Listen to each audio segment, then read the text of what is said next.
Hello, good evening. My name's Eoghan Lavery, and I just have a couple of poems this evening. The first of which is about an ageing blues guitarist, about the transient yet often surprisingly intense little affairs and relationships that touring musicians often embark upon before unceremoniously dispensing with as they progress through city to city, and about whether they can ever truly escape from such emotional connection when it happens, or whether it follows them on stage, night after night, haunting their performance, no matter how many miles away the tour may have taken them. And it is entitled Split Screen Montage.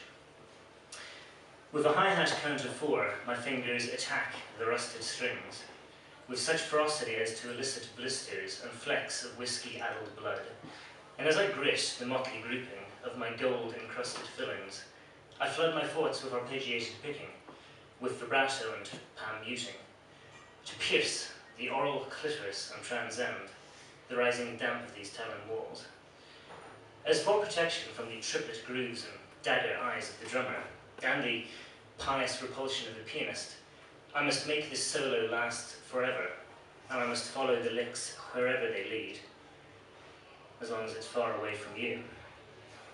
For the sound of my synthetic passion must surely have reached you wherever you are, as you traverse some bridge in Bristol and fling your feet over the bars, and try to break my concentration with a splash that sends a wave of whiplash spiraling up my spine as water passes through your lips to mine, and my Stratocaster winds around me like a web as I perform the soundtrack to your drowning.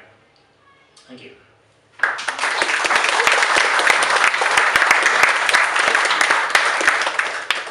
Right, just one more poem. It's not quite as cheerful as that one was.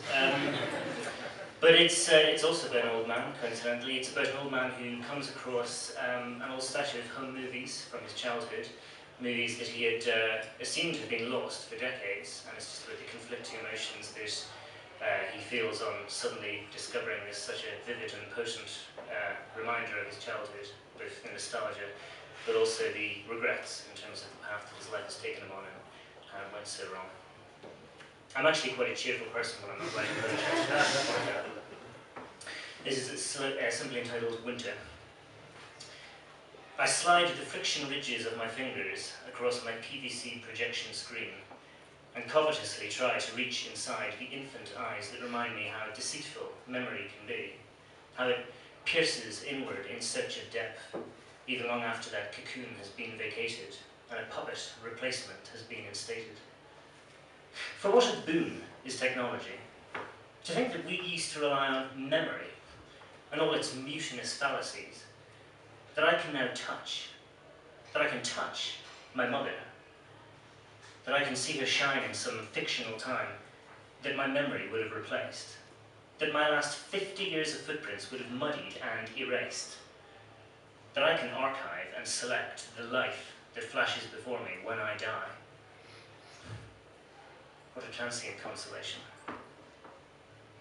And as I stroke her scarlet hair and scan my prepubescent freckles for any sign of wear or tear or tarnish, I ask this foolish boy what future he could have wished for that would have led anywhere else but here. But then, what is reminiscing but living inside a prison, or screaming inside a vacuum until your impotence turns to face you, to confront you with the belated knowledge that all made men become undone when they soldier on alone, allowing memory to smear their eyes in Vaseline to protect them from Sodom burning behind them. But it is only in my dotage upon finding this stash of faded celluloid that I have felt the cold that comes from having those flames no longer burning behind me, that I realise I have run so far from that cigar-smoking pedestal, the father that I now project before me, for I may smoke his cigar and wear his waistcoat, and constrict my neck with his blood-red tie, but I do not shed his tears, for he is dead and I am alive. And as I wipe those tears from off the rough and brittle stubble that my face returns to, when standing in the rubble of a career that I have killed for, I realise I was not meant for these accoutrements of his. For if I was, then I must have failed to look behind them. But it was the smoothness of his face of granite that I loved, then hated, then emulated, and have now resurrected with arms open, eyes pleading, conscience bleeding, whole part of me seething to see this boy grow fat of his affection. A stronger weapon than any sidearm I have ever brandished in the service of the name you gave me and the legacy that...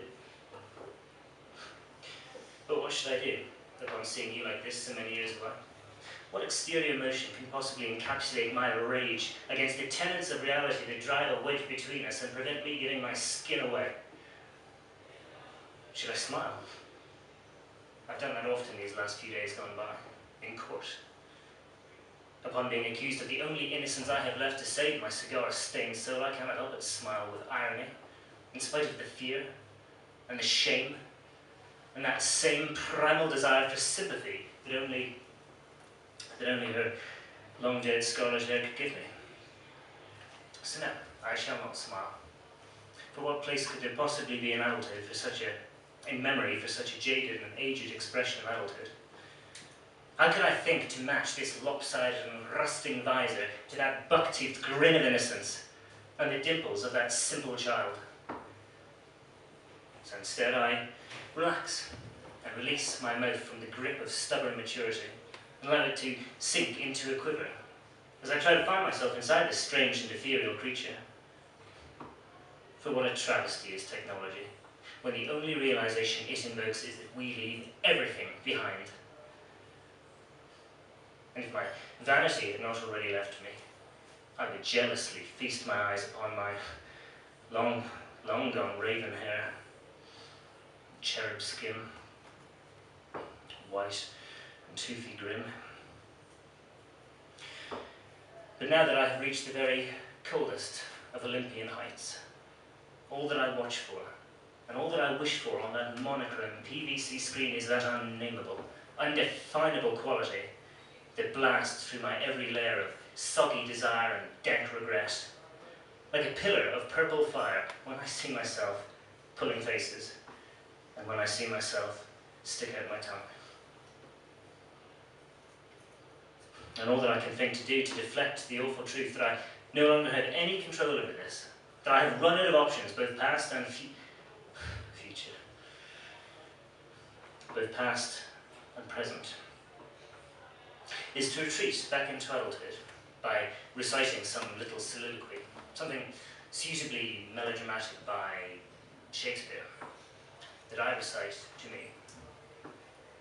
But this feeble attempt at mocking my younger self falls on deaf ears naturally, as, ever the voyeur, I may see him, but he cannot see me. And can I ever seriously imagine that he would feel the slightest tinge of jealousy for the gravity with which I invoke the bard when he knows that I would never take my seat before the jury and have the sheer temerity to pull a face and stick out my tongue? Nor will they see my Shakespeare, or any part of my interior. All they will see is a stone-cold defiance and an adherence to a simple truth, that I may have stolen and siphoned off the aspirations of so many victims, that I might feed off their youth, their past, and their inner light, so that it might guide me back like a beacon to my home. And I may have killed, but not the girl so recently buried, who was my only true gateway homeward. But what does it matter? What more validity does truth have than that ego-soothing entity that masquerades as our conscience and calls itself our memory? For I have told so many lies that I might as well be that which they have rendered me, and I might as well divest myself of these final shackles of adulthood and break down in court and crime.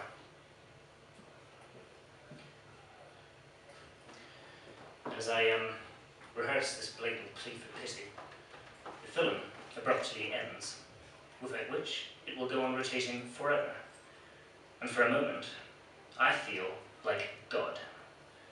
I feel like my cigar-smoking father, like my scarlet-haired mother, like my judge and my jury, at the fury of God at the destruction of Sodom, until I hear the knock at my door.